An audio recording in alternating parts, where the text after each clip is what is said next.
You're listening to KUCI 88.9 FM in Irvine. The opinions and views expressed in this program do not reflect those of KUCI, its management, or the UC Board of Regents. To find out more about this talk show or other talk shows broadcasting on KUCI, log on to our website at kuci.org or check out the latest program guide. This is Ashton Marcus, and I'm on location at the Odyssey Theater for their presentation of Paradise. Hi, my name is Ashton Marcus. I'm with KUCI 88.9 FM in Irvine, and I'm here with Medallion Rahimi. I am in the play Paradise, produced by Viola, and I am so honored to be here. Great, and which character do you play? I play Yasmin. Yasmin is just a young girl who's figuring out who she is and her love for science and to make sure that she can follow her dreams. I think she's very conflicted and trying to make sense of her faith, her culture, and her dreams that she wants to pursue, but you know, in the end, she makes it happen. I don't want to give too much away.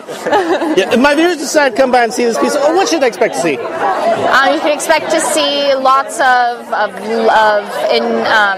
genuine curiosity, lots of scientific knowledge, lots of chemistry, and lots of hope. I love the piece. First of all, it introduced me to the Muslim people, the faith, and I've had a few international exchange students who stayed with me, and they were always a little mysterious on their faith because they never prayed in front of me. You know, I assume they did pray, but also they were very, very genuine. They're very sincere, very adorable people. Yes, I agree. I think that they want to assimilate, but at the same time they want to keep their culture alive, and it's very important to them. So I'm sure a lot of the times they're just like anybody else, you know, just trying to live their life. For some strange reason, there's been a lot of plays that I've seen. I've seen 4 plays about God, about existentialism. There's actually a play about the debate between Darwinism and creationism. Also, there was actually a play I saw about someone meeting Satan because they murdered someone. Oh my God! This is the 4th play this month I've seen about religion or about faith, existentialism, whatever you want to put it. You know. That's interesting. I wonder if it's a theme. I think that people are in our current political system. I think maybe people are turning to faith or whatever that they can to make sense of it all. So I totally understand that. Well, I love it because it brings out a curiosity, something I haven't seen in years, something that's very important, something very sincere. People really believe, really care a lot about, and they're really giving it this piece. And I love this piece because it had dignity to the science community, to the religious community, and it actually exposed you to a faith that people just haven't seen before. And it's just a beautiful faith. Yes, thank you. I agree. I think that people they only hear about Islam in the media and from what they see on TV, and that's not always the actual picture of it. So I think that it's important to show that, you know, they're just human beings, you know, just other type of human beings. I loved your acting too. I really connected with the audience. I could feel the tension there. I was just praying at the end. Oh, I hope things work out. You know, I was just crying. So I just loved your acting tonight also. Thank you so much. I really appreciate you coming out tonight. All right, thank you very much for being on the show. Thank you. Thank you. Have a good night. Hi, my name is Ashton Marcus. I'm with KUCI 88.9 FM in Irvine, and I'm here with Jeff Marlowe. It's been an amazing experience. It's been an incredible thing to be a part of, and I feel incredibly fortunate to be part of this amazing group of people. And which character did you play? Dr. Royston. He's struggling to find his place in the world. And I think in many ways the play is about 2 characters who are struggling to find their place in the world. First of all, I love that you're acting because it's kind of like it's hard to be a scientist who's actually interacting with someone of Muslim faith without sounding demeaning, without sounding condescending, without being hostile, without being bigoted. And you did it very well. Well, that's Laura's writing too. I mean, it's Laura's writing. It's not, and it's a beautifully written play. That's what's one of the things that's wonderful about it, is that you see these 2 people who you think will have nothing in common, and you find through the course of the play that they actually have everything in common. And I think not only does that make for a great story, but it also illuminates issues in our culture today that really, really need to be talked about. Also love your acting because, in a sense, it's still a story about 2 people. There are only 2 people on stage, right? Just nothing but dialogue. and it was kind of like she was being vulnerable, she was being pious, she was trying to be respectful, she was trying to almost look at you as a father figure, and you interact with her again with kindness, with support, saying, just hoping that she would blossom. You know what I mean? Mm-hmm. Yeah. Well, one of the things that's great about doing a two-person play is that it's much more dynamic. It changes every night. The interactions change every night. If you've got a bigger cast show, you sort of know where you're going to be and what you're going to do. But the playing back and forth with Medallion and the play between the two characters is just a joy. So it's something that we keep exploring every night, and it's going to keep changing through the run. I've never seen a piece like this before. I've never seen a Muslim piece like this before, unless it was like a terrorist piece where someone's going to kill someone, right? Yeah. I've never seen someone genuinely express their face. I mean, what do you thought? Is this something new? Is something that we should have had a long time ago? I mean, what are your thoughts on that? Yeah, I mean, it's something that Laura realized and brought together, that it's very unusual to do a play that feels like it speaks to our current issues in culture today. One of the first things I did out of college was Angels in America, which also felt it was so rare to feel like you're doing a play that speaks to real issues that are dynamic and important in the country today, and this has that same sort of feeling of importance and a breakthrough, just speaking to things that people aren't talking about, and that certainly theater doesn't talk about at all. Yeah, I loved your performance tonight. At times, seriously, at times I was crying. At times I was a little angry. At, why is this happening like this? Other times I wanted to shout at one of the two of you, say, "Why don't you just do what you want?" You know what I mean? Right. And it just showed a reflection of your fantastic acting. I must compliment you on that. I loved your performance tonight. Thank you very much for being on the show. Thank you very, very much. We really appreciate it. It's just a blast to do the show, and I hope we get to do it more and more. So. Hi, my name is Ashton Marcus. I'm on KUCI 88.9 FM in Irvine, and I'm here with Laura Maria Sensabella. And what did you do tonight? I had my West Coast premiere of Paradise, a play I wrote.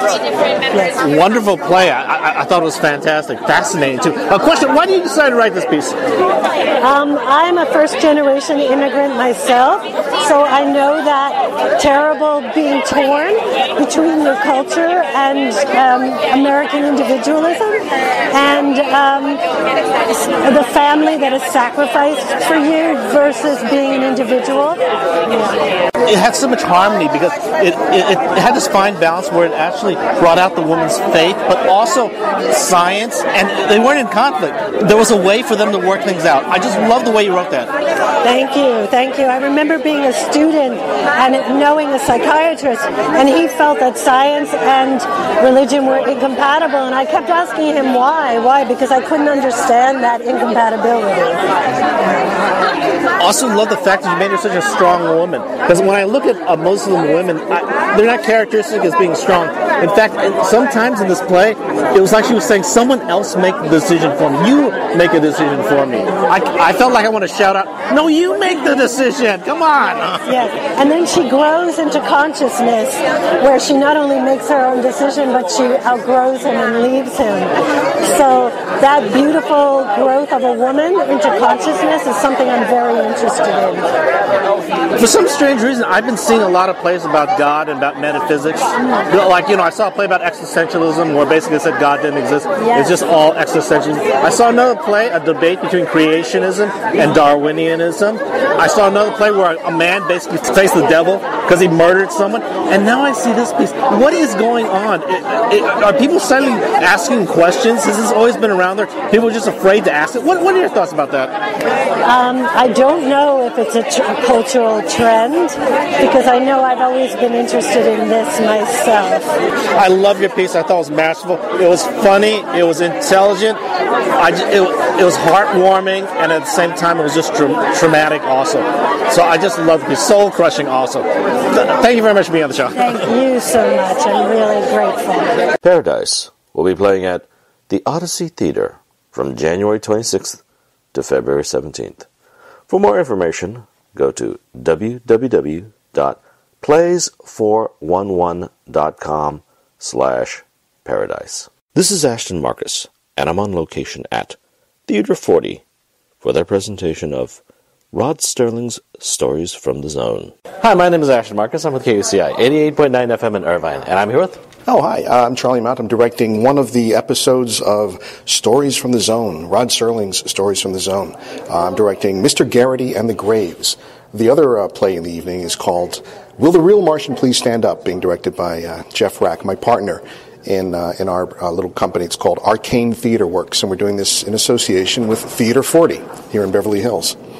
You know, I've heard a lot of Twilight Zone in the theater. I mean, for some strange reason, they do a lot. Why is that? Well, because Rod Sterling loved the theater, and if you watch his episodes of The Twilight Zone, particularly the ones that he wrote, they're not short stories developed for the screen, they're plays developed for television. And Rod Sterling, of course, wrote for early television. One of the first things that he presented us with was Requiem for a Heavyweight, which was a great award-winning television play.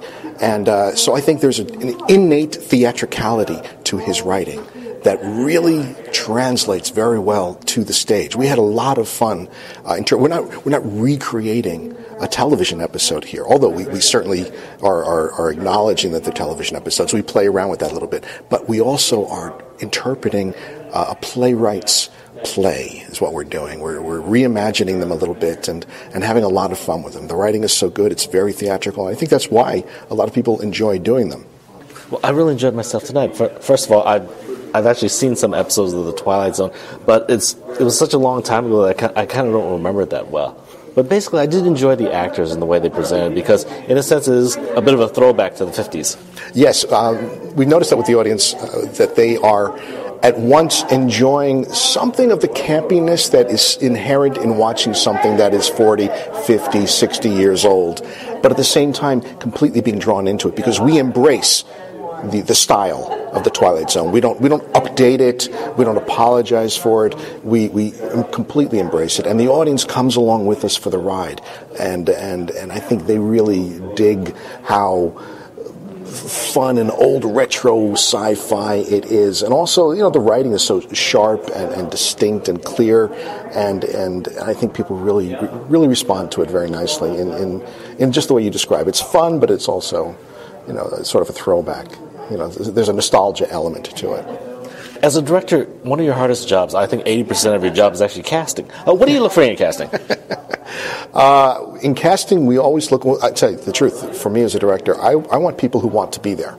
I want people who want to be hungry to get up on the stage and are just eager and anxious and to have fun and of course to certainly follow direction.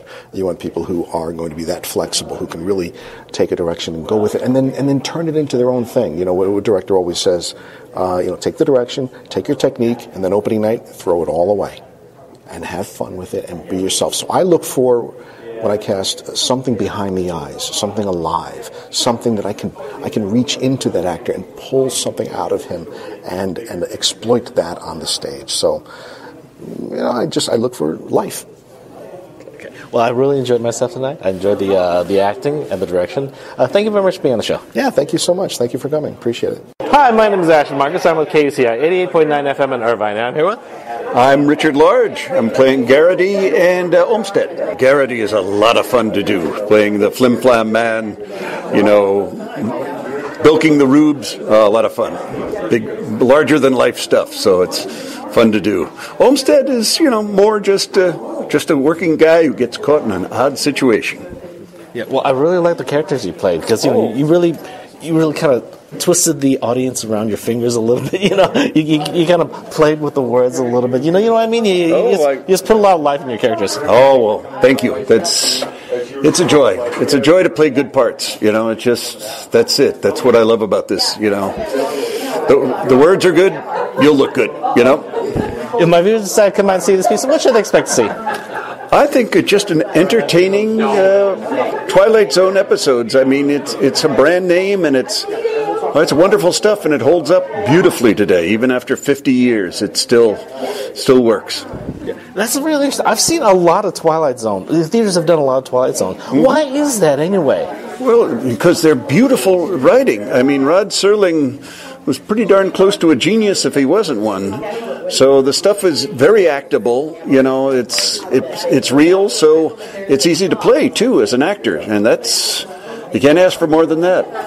Well, I really enjoyed the performance tonight. I enjoyed your performance also. Thank you very much for being on the show. Oh, of course. It was a pleasure. Thank you. Hi, my name is Ashton Marcus. I'm with KUCI 88.9 FM in Irvine. And I'm here with Jeffrey Winter.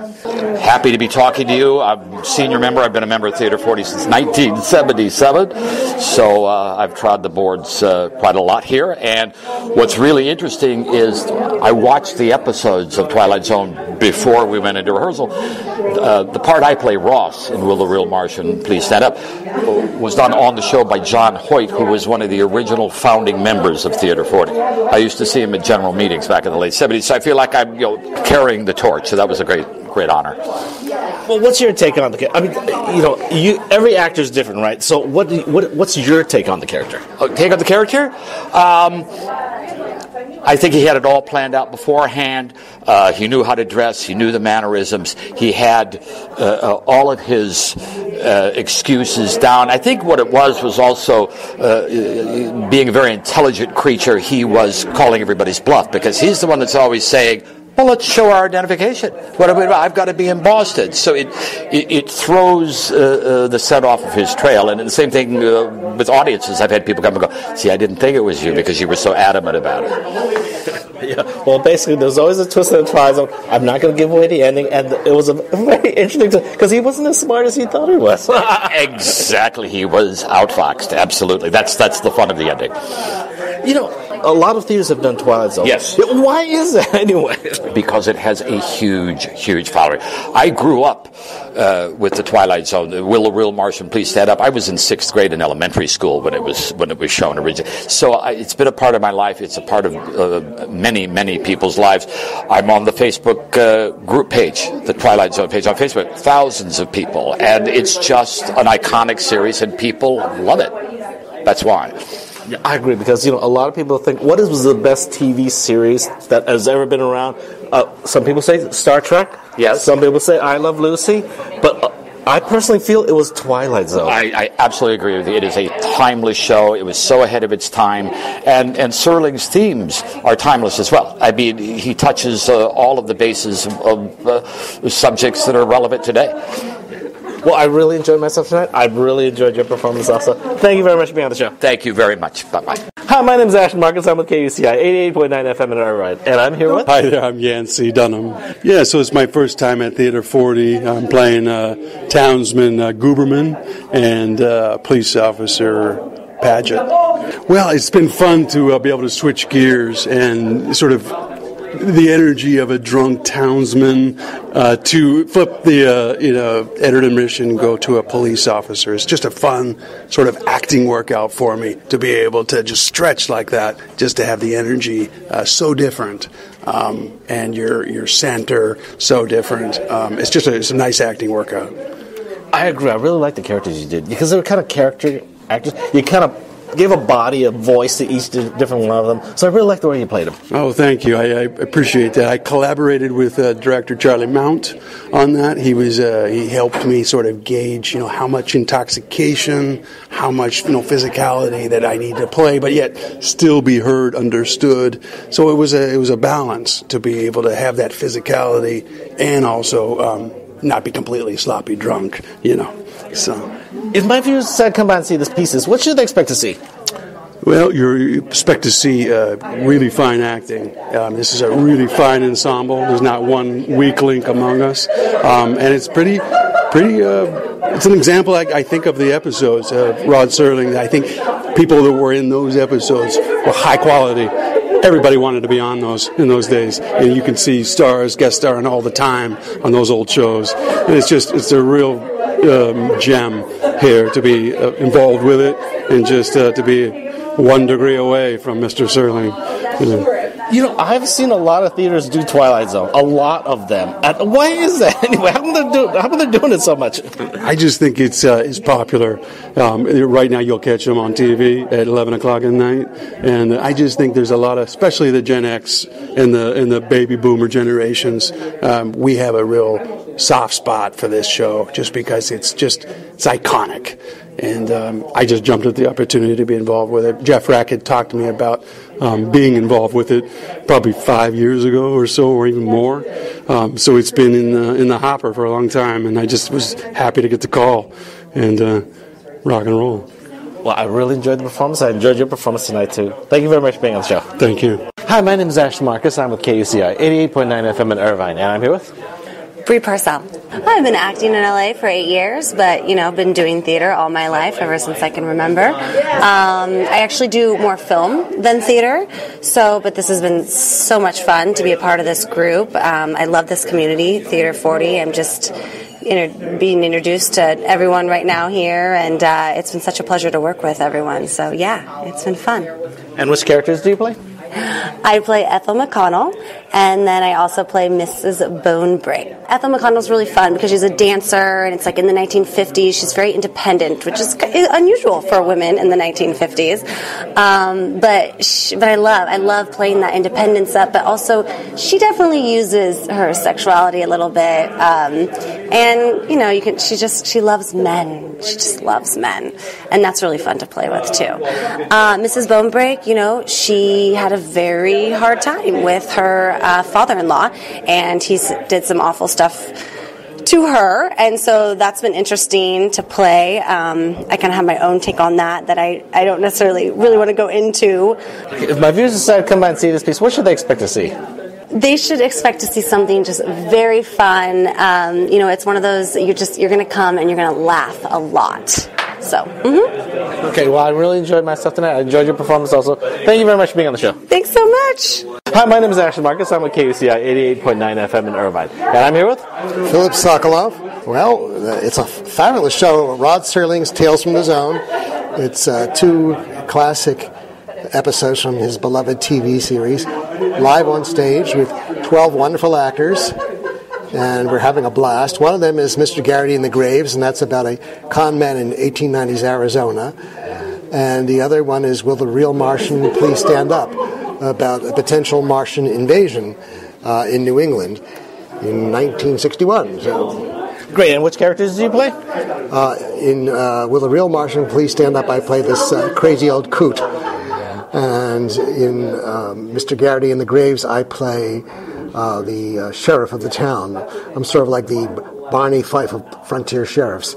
It's a funny piece. So both pieces have a lot of humor, but they're both kind of eerie and creepy in the best sense of the TV series that was source material for it. So it's great writing by Rod Serling and great direction by Charlie Mountain and Jeff Rack and 12 actors having the time of their lives. I've seen a lot of theaters do Twilight Zone. Why is that? Is it just something that everyone does? I mean, why are they doing so much of it? Well, the stories hold up. They're still very entertaining. We live in strange times. So the Twilight Zone is very timely right now because the times that we live in are so absurd that Twilight Zone seems almost like a normalizing function. Real life is crazier than anything you see on that TV series. Great. Well, I really enjoyed myself tonight. I enjoyed your performance also. Thank you very much for being on the show. Thank you very much. Hi, my name is Ashley Marcus. I'm with KUCI 88.9 FM in Irvine. And I'm here with Megan Lloyd. This is my first production with Theater 40, and I came here to LA about 4 years ago.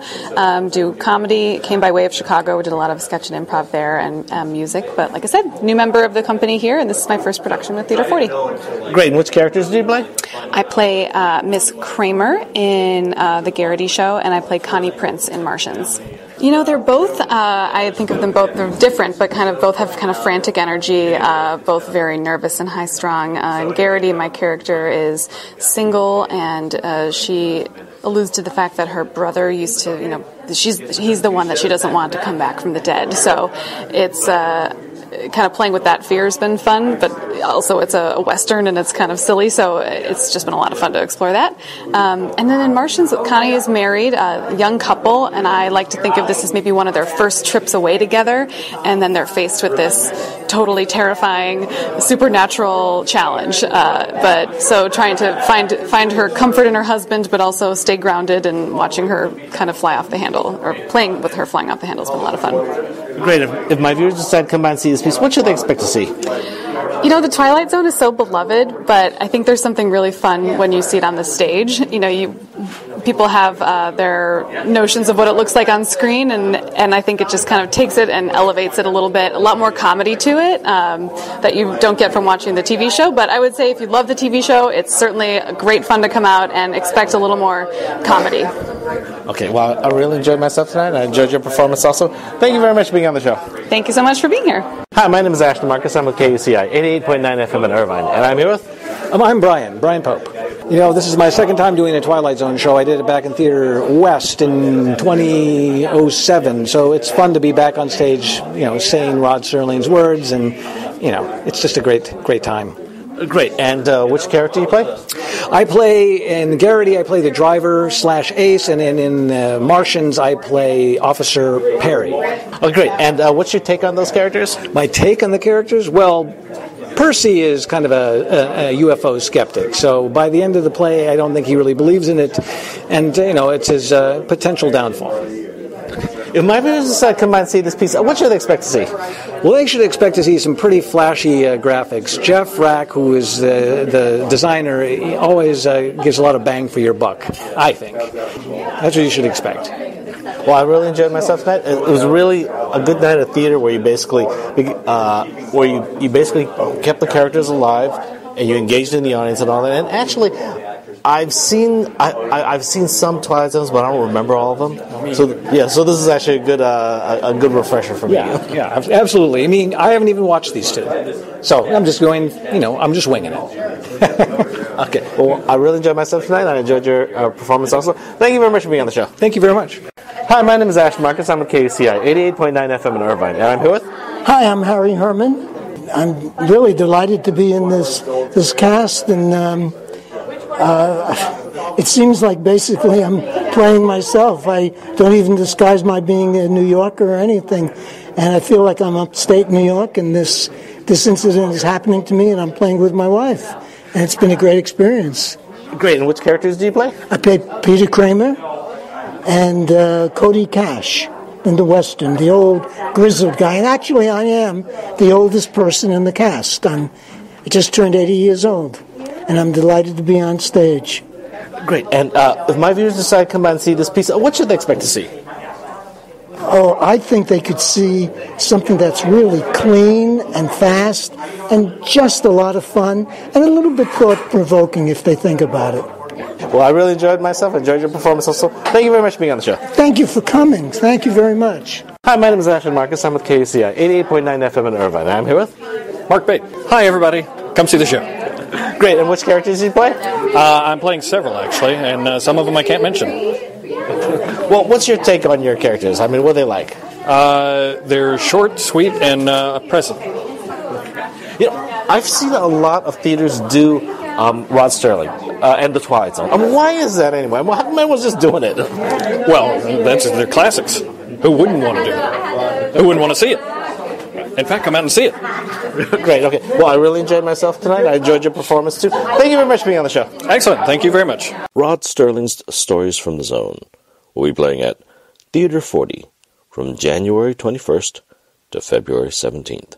For more information, go to www.theater40.org. This is Ashton Marcus, and I'm on location at Atwater Village Theater for the world premiere of Last Call. Hi, my name is Ashton Marcus. I'm with KUCI 88.9 FM in Irvine, and I'm here with... Hi, Ann Kenny. I wrote the play Last Call. So, question, why did you decide to write this piece anyway? Why did I decide to write it? Well, I had lost my parents, and then I needed a writing sample, and this seemed like a good idea, so I decided to write a play. I don't normally write plays, I write television, so it was kind of a catharsis in a way. It was a great opportunity. Yeah, I really enjoyed it because basically it's like, you know, it's something we're all going to face, we all have parents or grandparents, so we've seen someone die in our lives, and it's facing the troubles behind it. Yes, absolutely. Yeah, everybody has this. And also for me, it's also about, and we'll all go through it. Do you know what I mean? Not just with your parents, but, at the end you see all the pictures and it's like, wow, that's right. We're all children and then we're adults and then who knows where you go. So it felt, it felt the right thing to do for me at this time. Yeah. Well, I enjoyed the piece, but first of all, I have a question for you. Mm-hmm. What do you think it would be like in your Twilights? Because you mentioned that. What do you think your life will be like when you get older? Oh my gosh. Well, my mother and my grandmother had dementia, so I hope I don't go down that road. I think when I get old, it's going to be great. I'm going to be 95 years old, and then I'll just fall asleep in my bed and not wake up. That's what I hope for. Yeah, I hope something like that. In fact, I look forward to having dementia. I want every day to be an adventure. I want to walk outside and feel like, hey, I'm in Africa. I've always wanted to be in Africa. Yes, if it only worked that way. Yes, yeah, absolutely. That would be good. Well, it's your choice of how you want it to work. If it's like you want to let your life to be adventure, just have the adventure. It's like every day is new. I'm in Brazil now, or I'm in Portugal. I always wanted to be in Portugal. Let me get some Mexican food. Yeah, no, that would be great. It would be nice if you could control that. Maybe that's what we'll all be able to do that by then, with virtual reality or something. So. Well, I really enjoyed the piece. I feel it's very appropriate, very relevant, and I guess it brought back also a bit of family, because it wasn't just about aging. It was a lot about the family. We kind of just focused on about the aging because it was so climactic. Mm-hmm. But it was actually a lot about also the mess that a family deals with, too. Absolutely, I think, and also how we all kind of regress into the roles that we were in, even when you're an adult, and then all those things that happen to you as a kid obviously have repercussions as you get older. So yeah, all those dynamics were really interesting to me. Yeah. Okay, well, I really enjoyed the play.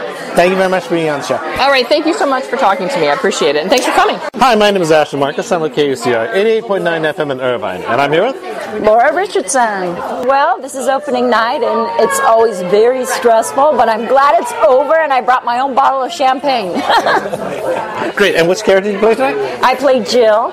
Jill is one of those A-type personalities who's very anal and just kind of had a little bit of a rough upbringing and didn't really deal with that in her adulthood, and it came out in a bad way for her.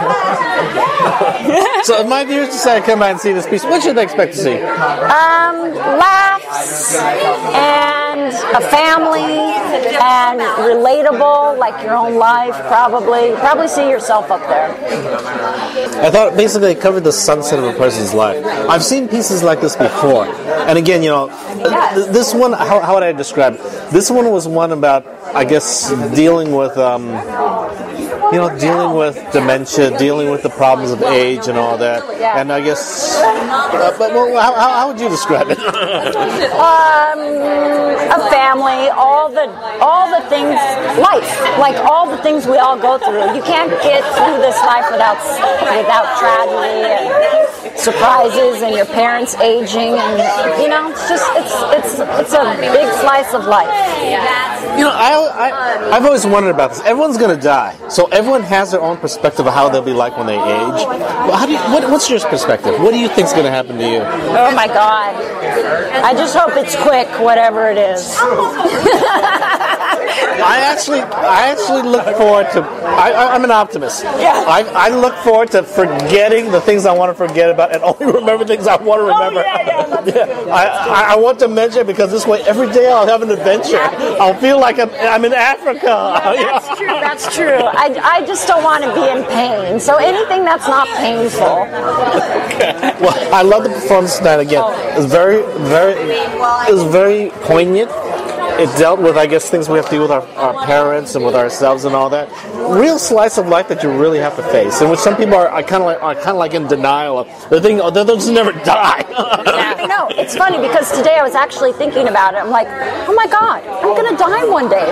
Why did I have that thought of all days today? But it's true. You don't really think about it. You think you're going to live forever, but you're not. Okay. Well, once again, I really enjoyed the performance, and I really love your performance. Oh, you played it really snarky. You played it strong. You played it with you're dealt like a bad hand, and you just did the best you could with your hand. So I just love the way you played your character. Thank you so much. Thank you for coming. Thank you so much. All right. Thank you very much for being on the show. Hi, my name is Ashton Marcus. I'm with KUCI 88.9 FM in Irvine, and I'm here with Art Hall. Well, it's a great day to be alive. Okay, and which character do you play tonight? I play the role of Ricky. Ricky is the extreme version of everybody, I think. He is the one who's made too many bad choices, but he has the inherent desire for normality that we all want. He has this need just to be accepted, and we all have a need to be accepted in some way. It's just for him, he's fallen off the rails a bit. So I think he's actually pretty much, I see him as the audience, except a heroin addict. Yeah, I do love the way you played your character, kind of a flawed character, and actually you represent something, because I don't think my father ever told me he loved me. It was just, he wasn't that type of person. He would never express his feelings. Basically, if he was proud of you, he would just do something for you, like he'd buy you a car or something like that. You know what I mean? Yeah, I know. I honestly know how that goes, because my family isn't a very amorous family. I mean, we just, it sounds really weird to say, we have an understanding that there's love, but we don't really say it. That's just not what we do. So to pull back and imagine a world in which my life would have been like Ricky's, where I am a constant disappointment as opposed to the casual disappointment we all are to our parents. Compound that with the fact that you're not having any affirmation, it starts to grind on you. So that one time you do hear it, that means a lot. I agree, because some people think that, they're family, you're supposed to be good together. What family doesn't have problems? You live with that for a couple of years, and you start developing psychotic problems, It's like you need therapy, that's what it is. People don't understand that because they're not going through it, you know what I mean? No, exactly. People just sort of like to look at the glossy veneer that we've seen on TV sitcoms, when the reality of it is families are complex because, yeah, sure, we're all related by blood, but at the end of the day, we're all people, and we're all different people. And when you have different people, you have conflict, period. That doesn't matter how much love there is. Okay. One more question I want to ask. I'm asking this of the entire cast. Everyone's going to die. What do you think your life is going to be like when you get old? Or maybe, what do you think your life's going to be like when you die? Oh boy. I can only hope, as my wife likes to say, it's going to be us very, very old with the 7th iteration of our dog driving Thelma and Louise style off a cliff, calling it on our own terms when we're in our 90s. That's what I like to imagine. Yeah, well, at least you would have made it to your 90s. Because a lot of people everyone has this morbid idea about death. Because we're all going to die anyway. Couldn't you just die gracefully? Like just go to the theater every weekend until you pass away, and watch your grandchildren. Just enjoy life as much as you can. But everyone thinks you're just going to be carted away in a wheelchair. You're going to be drooling and all that. It's like it doesn't have to be like that. Or at least can we pretend it's not going to be like that? I agree. I don't like to imagine a world in which I'm helpless. I like to imagine a world that I'm going to fight as damn hard as I can to be as mobile and agile as I can. And yeah, we all lose something as we get older. But the good side is it's 2019. By the time I'm in my 80s, there's going to be all sorts of crazy technology. We might have Iron Man suits for people who are like in their 90s. So you can walk around just fine. Then it's just a matter of time doing its thing. But yeah, I prefer to not be that guy who's going to waste away in a home like them. Okay, well, I really enjoyed the performance. I thought it was very relevant, and I really liked your performance. You played a character that was just very flawed, and I like that. It exaggerated problems everyone has, and everyone thinks, how come I'm the only one like this? How come I'm the only one with problems? That's not the case. Well, I like that. So I really love your performance. Thank you very much for being on the show. Well, thank you very much for having me. Appreciate it. Hi, my name is Ashton Marcus. I'm with KUCI 88.9 FM in Irvine. I'm here with Bronte Scoggins. I live in Los Angeles. I'm from Chesapeake, Virginia, originally. I'm an actor in LA. And which character you play tonight? I play Jade. I think she's an old soul. She's not completely aware of it. She's very present. She's very effervescent. She kind of rolls with the punches that life gives her and makes the best out of it. If my viewers decide to come by and see this piece, what should they expect to see? I think they should expect to see a little bit of family drama, a lot of love, and a little bit of unexpected humor. from life. This play has felt very real in my own life. My grandparents are going through something very similar. They're not exactly the same, but when you get older, you start to think about things, and now it's making my parents think about things, and it made me think about aging and all of that things and what you do when you're close to the end. Yeah, definitely very relatable because we all have parents, or grandparents, and they've all passed away. Yeah. You don't meet people who live forever. And also, I don't know. Something I want to ask you is basically, we're all going to die. What do you think your end's going to be like? I really hope I go to in my sleep. I think a lot of people say that, but it's just because I don't want to deal with anything else. Once I start treating myself and forgetting everything, just kind of off me. Everyone always says that, but can't you just age with grace? Can't you age with dignity? Can't it be you're just going to be with grandchildren and great-grandchildren, great-great-grandchildren all around you, and then you're just going to have this wonderful life? You'd be like a racehorse going out to pasture, just going out into the sunset, I know. I feel like that sounds very romantic. I think too many people have seen the other side of it, but they're like, no. Okay. Well, basically, I love the performance. Very relatable, dealing with, again, people aging and a family. And actually, done a lot with family. I just focused on the aging part of it, even though there were other traumas in the family about growing up, about family problems and all that. Yeah, the family dynamic. I think everyone can, if you have a sibling, or even if you don't, you probably have someone in your life that's very similar. The differences of growing up and having the same parents, but having very different lives, and figuring out where life is taking you, and when you're back in the same place, figuring out what your dynamic is as you grow up. Once again, love the performance. I really enjoyed your performance also. Thank you very much for being on the show. Thank you for having me. Hi, my name is Ashton Marcus. I'm at KUCI 88.9 FM in Irvine. And I'm here with? Hi, I'm Lynn Milgram. We just opened our show tonight, and everyone seemed to really love it, so I hope a lot of folks will come out and see it. It's at the Open Fist Theater, and it's called Last Call, and it's a very bittersweet, lovely play. And come on out and see it. And which character do you play? I play Franny, who has dementia. You see, I almost forgot what my character was called. But it's a comedy as well as sad. What's your take on Fran? I mean, besides the fact she has dementia, that totally defines her. Is there anything else about her? Oh, I think she was a lovely person when she was all there, but she's not all there anymore. But she was fun, and there are glimmers of her that come through in the play, and it's a lovely journey for an actress to go on. Well, I loved your performance. I thought you were very charming, very adorable, very believable, and all that. Thank you. And but I have a question I'm asking everyone here. I mean, what do you think you're going to be like when you go through the sunset of your life, when you're about to pass away? I think I'm already there. So your question is, what is it going to be like? Yeah. I mean, is it like you're in a wheelchair? Is it like you're going through dementia? Or is it like, you just enjoy yourself? You're having friends, you have family, you're around your grandchildren? As I say, I'm already there. So, yes, I have a grandchild, I have a full and happy life, I exercise every day, I have a husband who I love and he loves me, life is very good. Plus you're spending a lot of time in the theater, you're still acting, still performing? Of course, I've got my next 2 plays lined up, so after this. That's wonderful. I really enjoyed talking to you. I love the performance and I love you tonight. I love your performance tonight. Thank you very much for being on the show. Oh, thank you. Last Call will be playing at Atwater Village Theater from January 18th to February 23rd.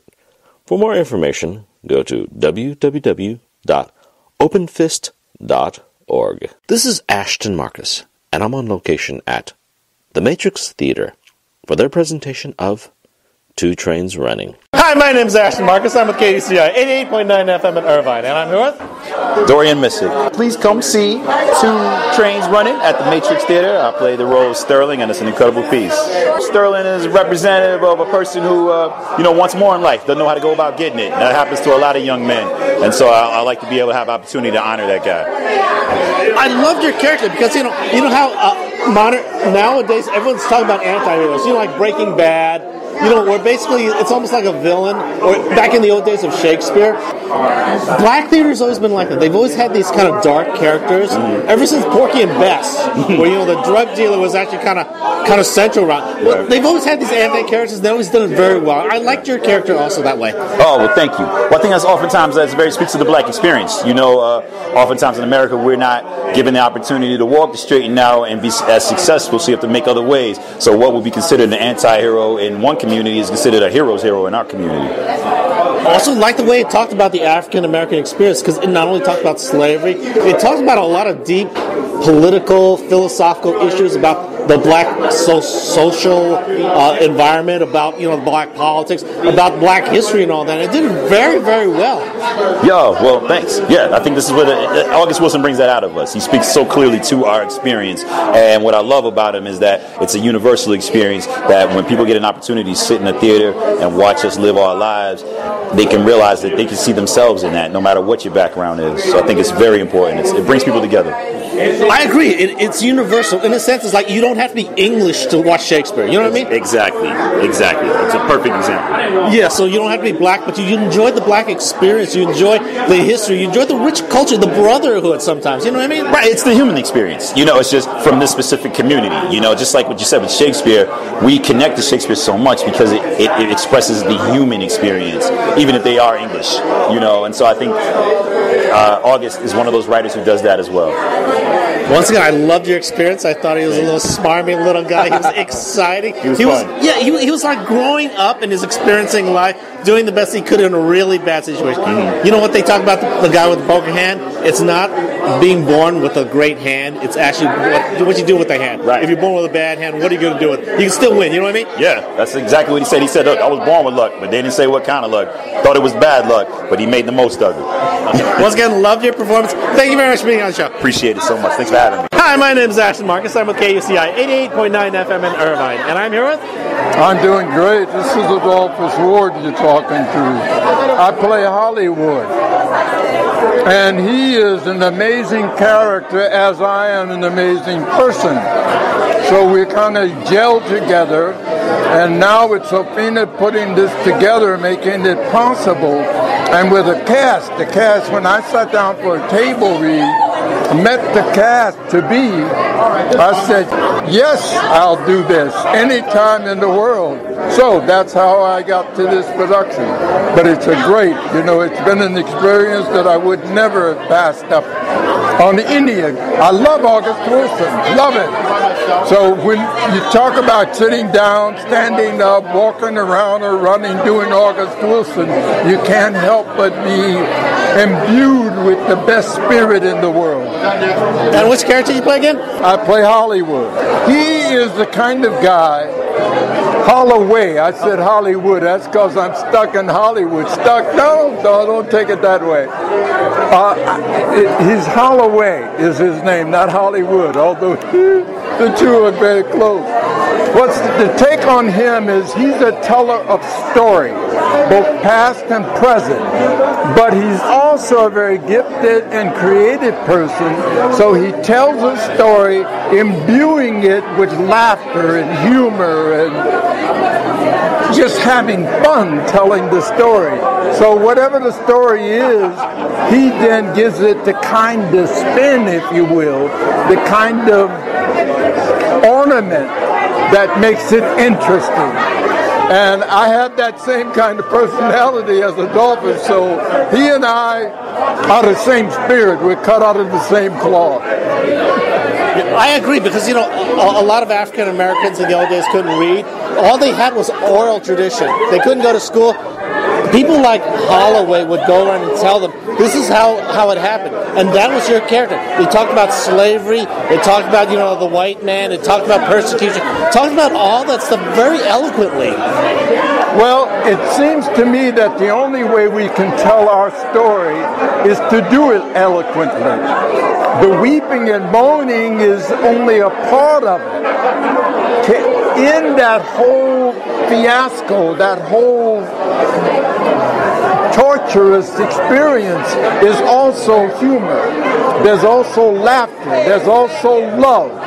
Slaves took time to make love one another. Even though brutality was constant in their lives, they still took time to respect. We took time to have their religion and make some sense out of it. So we're an enduring people. We're not a people who get crippled by hardship. We endure. That's our nature. And we were talking in the dressing room earlier. You ain't seen nothing yet. Black folks have power in them they ain't even touched. Well, I loved your character. He was so earthy.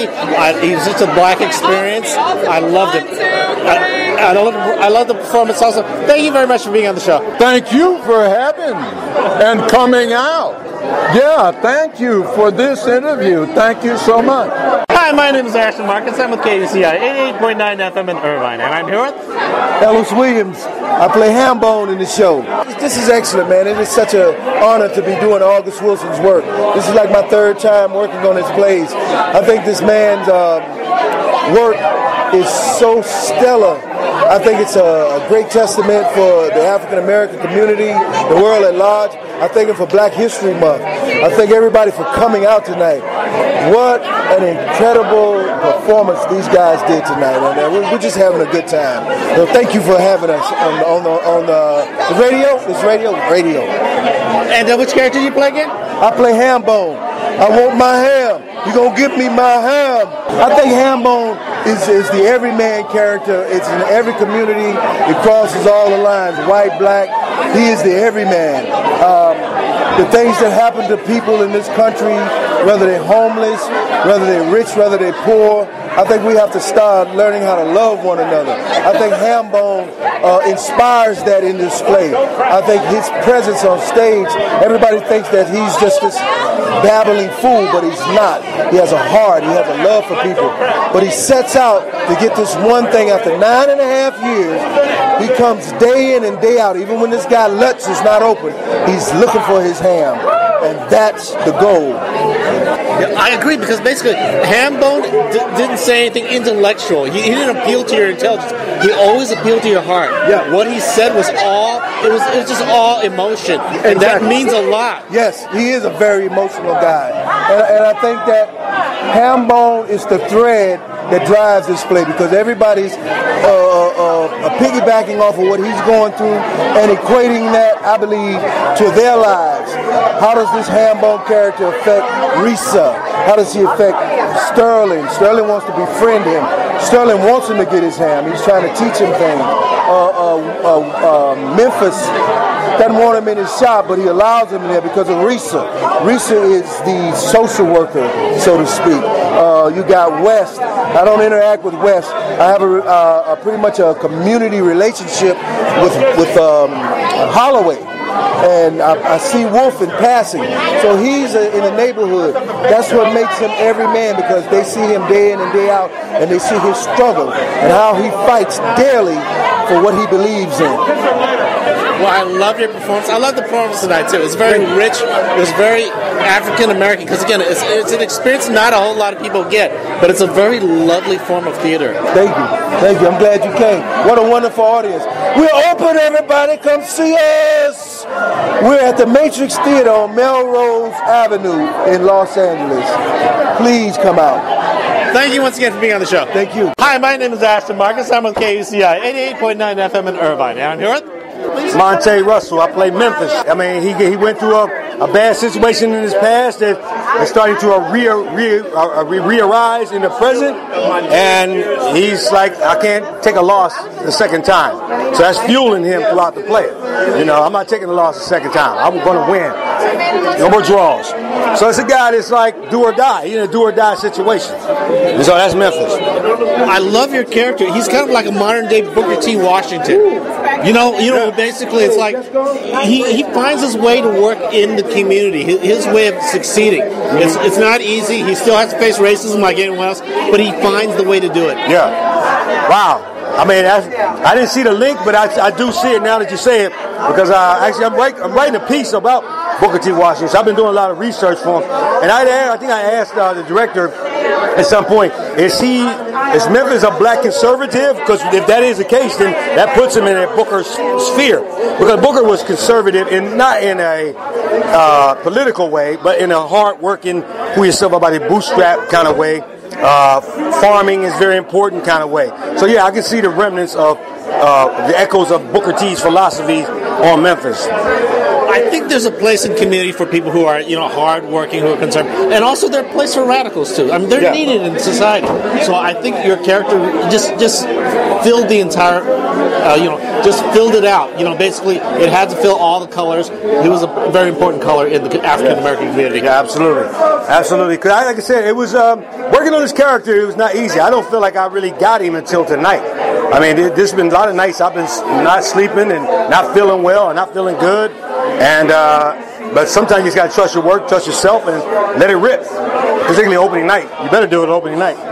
Well, you did a fantastic job. I just loved your character. Because again, I felt for him at times. I was rooting for it. At times, I was thinking, well, yeah, he's a little too stiff. Maybe you really shouldn't let that guy say that to you. I don't think it was right. You know what I mean? He should have done something, and eventually he did. So again, I just loved your character. Yeah, because if he did something in his first time that he got ripped off, if he did something then you know he'll do something now. But if he didn't do something the first time and does something now, then you have an arc, and you make him heroic because he learned something. So he had to heal those wounds and those dark spots and blind spots in his life to be able to do what he ended up having to do, which is like be a pillar of the community. Before he just worried about himself. Now he realizes, like, wait, because remember earlier in the play he said, I don't know, there's nothing to do. But at the end of the play he's like, oh, I'm gonna reinvent myself, and I'm going down south, deal with that, and reinvent myself. So yeah. Well, I loved your character. I love the play as a whole also. Thank you very much for being on the show. Thank you. I appreciate it. Hi, my name is Ashton Marcus. I'm with KUCI 88.9 FM in Irvine, and I'm here with Nigel Coro.